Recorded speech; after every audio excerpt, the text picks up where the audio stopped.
कल एनडीए में सीटों का ऐलान हो गया। किस पार्टी को कितनी सीटें गई ये पूरा देश जान गया। एनडीए में चिराग पासवान, बीजेपी, नीतीश कुमार यानी जदयू और उपेंद्र कुशवाहा और जीतन राम मांझी सीट शेयरिंग हो गया। महागठबंधन पे चर्चा है कि महागठबंधन में अब तक सीट शेयरिंग क्यों नहीं हुआ, कहां पेंच फंसा है। क्या कांग्रेस अधिक सीटें मांग रही है, क्या तेजस्वी यादव सीटों को लेकर तैयार नहीं है। लेकिन इन सब के बीच बिहार के 4 ऐसे लोकसभा सीट हैं, 4 ऐसे लोकसभा सीट हैं जहां से लालू यादव ने अपने प्रत्याशियों के नाम तक तय कर दिए हैं। जी हां, उन चारों लोकसभा सीट पर हम चर्चा करेंगे। एक लोकसभा सीट ऐसा भी है जहां से एक प्रत्याशी को लालू यादव ने मना कर दिया है कि आप इस बार चुनाव में मत जाइए। तो कुल 5 सीटों पर हमारी चर्चा होगी। सबसे पहले जिन 4 सीटों पर लालू यादव ने अपने प्रत्याशी तय कर दिए हैं उस पर हम बात कर लेते हैं। शुरुआत करेंगे बक्सर लोकसभा सीट से। बक्सर लोकसभा सीट से जगदानंद सिंह के जो बेटे हैं सुधाकर सिंह, जी हाँ ये नाम नोट कर लीजिए, बड़ा नाम, नीतीश कुमार के साथ रहते हुए नीतीश कुमार के मुखालफत करने वाला नाम, किसानों के हित की बात करने वाले सुधाकर सिंह, जगदानंद सिंह के बेटे सुधाकर सिंह, रामगढ़ से विधायक सुधाकर सिंह, वो इस बार प्रत्याशी बन रहे हैं। अब देखिए बक्सर का जो जातीय समीकरण है वहां पर सबसे अधिक वोट यादवों का है, करीब 16.5%।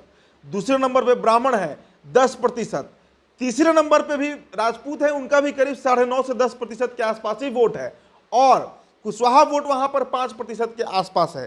तो आप समझिए समीकरण, अगर कुशवाहा वोट और यादव वोट जुट जाए, एक तरफ हो जाए, और राजपूत वोट में 50% भी सेंधमारी अगर सुधाकर सिंह कर दे तो सुधाकर सिंह के लिए वो सीट निकालना आसान हो जाएगा। और इसी गुणागणित को समझते हुए लालू प्रसाद यादव ने सुधाकर सिंह पर विश्वास जताया है, बक्सर उन्हें सौंप दिया है। दूसरी सीट पर चर्चा करेंगे हम, महाराजगंज। रणधीर सिंह, प्रभुनाथ सिंह के बेटे, उनका टिकट परसों देर शाम जो तस्वीरें निकलकर सामने आई वो बता रहा है कि रणधीर सिंह का टिकट फाइनल हो चुका है। महाराजगंज से टूना पांडे का टिकट कट चुका है। टूना पांडे जो लगातार दौर में थे, रेस में थे, 10 सर्कुलर के चक्कर लगा रहे थे, बात चल रही थी उनकी कि उनको टिकट दिया जाए, लोकसभा प्रत्याशी बनाया जाए। टूना पांडे को लालू यादव ने साइड कर दिया है। और प्रभुनाथ सिंह से लालू यादव की जो एक दोस्ती रही, जो एक संबंध रहा उस परिवार से, उसी का प्रतिफल है। प्रभुनाथ सिंह के छोटे भाई तरैया से विधायक है केदारनाथ सिंह। और अब महाराजगंज लोकसभा सीट को लेकर रणधीर सिंह कई दिन से लॉबिंग कर रहे थे, कई दिन से लालू परिवार से संपर्क भी साध रहे थे। और प्रभुनाथ सिंह से भी बात हुई है लालू यादव की, जो खबरें निकल कर आई हैं। जिसके बाद महाराजगंज सीट जो है वो रणधीर सिंह को सुपुर्द कर दिया गया है, दे दिया गया है। महाराजगंज सीट जो है वो राजपूत बाहुल्य सीट माना जाता है और यादव बाहुल्य भी है। राजपूत प्रभुनाथ सिंह के साथ आज भी महाराजगंज के जुड़े हुए हैं। हालांकि अब वो संख्या कम हो गई है, बेहद कम हो गई है। लेकिन अगर राजपूत को अधिक टिकट आरजेडी देगी, जैसे सुधाकर सिंह को दे रही है, रणधीर सिंह को दे रही है, तो राजपूत जाति का एक खूबी भी होता है कि वो पार्टी से पहले प्रत्याशी को देखता है कि अगर प्रत्याशी उसकी जाति का है तो उसको वोट कर देता है। तो महाराजगंज में भी राजपूत कार्ड खेल रहे हैं लालू प्रसाद यादव। पहले जो चर्चा थी कि किसी यादव को दिया जाएगा टिकट, लेकिन बाद में रणधीर सिंह का नाम फाइनल कर दिया गया और अब मजबूती से रणधीर सिंह जो है वो तैयारी में जुट भी गए हैं। तीसरे सीट पर चर्चा हम कर लेते हैं, उजियारपुर।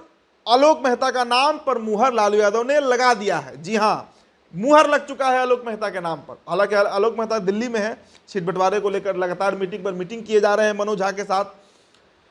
तो आलोक मेहता कोयरी जाति से आते हैं। उजियारपुर कोयरी बाहुल्य क्षेत्र है और उजियारपुर से आलोक मेहता पहले भी लड़ चुके हैं। तो उजियारपुर आलोक मेहता का गृह क्षेत्र भी है, कर्म क्षेत्र भी है, वहां से विधायक भी रहे, बिहार सरकार के मंत्री भी रहे, कंप्यूटर इंजीनियर हैं, बेंगलोर से पढ़ के आए हैं आलोक मेहता, समझदार नेता हैं, सूझबूझ वाले नेता हैं, वोट को तोड़ना और जोड़ना दोनों जानते हैं।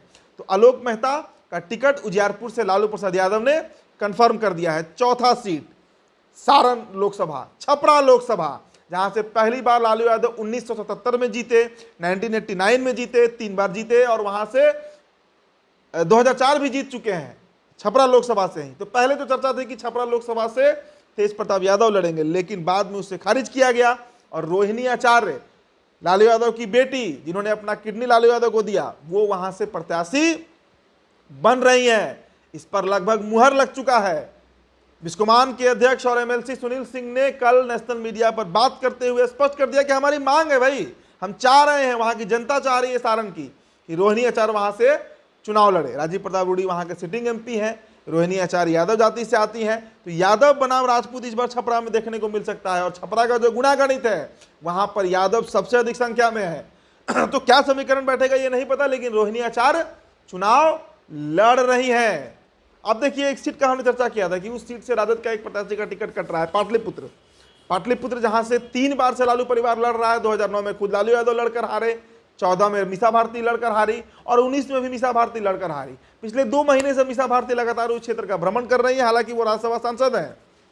अब देखिए जो खबरें निकल कर आई हैं, लालू प्रसाद यादव इस बार एक नया चेहरा दे सकते हैं पाटलिपुत्र को। रीतलाल यादव के नाम की चर्चा खूब जोर शोर से चल रही है कि रीतलाल यादव जो है वो चुनाव पाटलिपुत्र लोकसभा से लड़ सकते हैं। जो यादव वोट राम कृपाल यादव काट ले जाते हैं, जिसके चलते वो जीत भी जाते हैं, बेहद कम अंतरों से जीतते हैं राम कृपाल यादव, लेकिन जो 25-50 हजार यादव वोट इधर उधर होता है उसको बांधने में रीतलाल यादव जो है वो सक्षम है। रीतलाल यादव का एक पकड़ है, दानापुर, मनेर, नौबतपुर, बिहटा जो पाटलिपुत्र का इलाका है, मचौड़ी तक, उसका उपयोग अब लालू प्रसाद यादव करना चाह रहे हैं। लालू चाह रहे हैं कि वो सीट उनके परिवार के लिए शुभ नहीं है।